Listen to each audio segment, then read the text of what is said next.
10-12টা tomato নিয়েছি।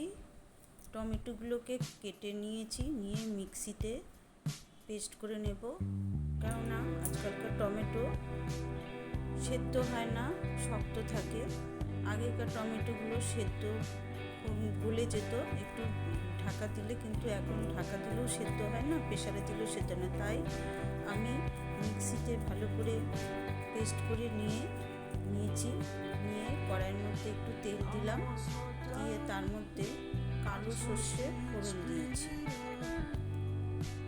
সর্ষেটা যখন ফুটতে শুরু করবে তখন আমি এই হলুদ দিলাম।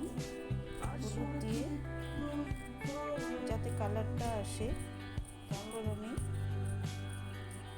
টমেটোর পেস্টটা ঢেলে দিলাম।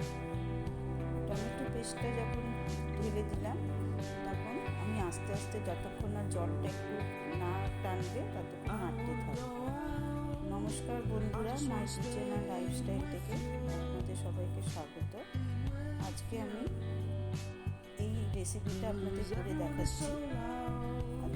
জলটা যখন একটু টেনে আসলো তখন আমি একটু স্বাদ বাড়ানোর জন্য একটু তেঁতুল দিয়ে দিই। তেঁতুলটা অপশনাল, তেঁতুলটা আপনারা দিতেও পারেন, নাও দিতে পারেন।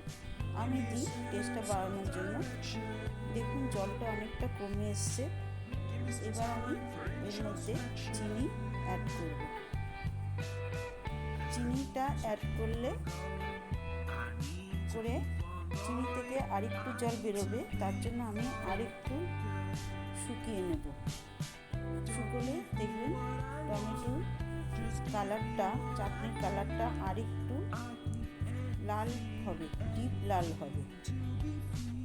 দেখবেন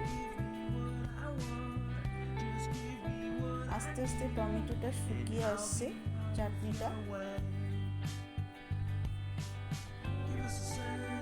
তা আমার চাটনিটা দেখুন, চাটনিটা গ্রেভিটা অনেকটা শুকিয়ে এসে চাটনি তৈরি হয়ে গেছে।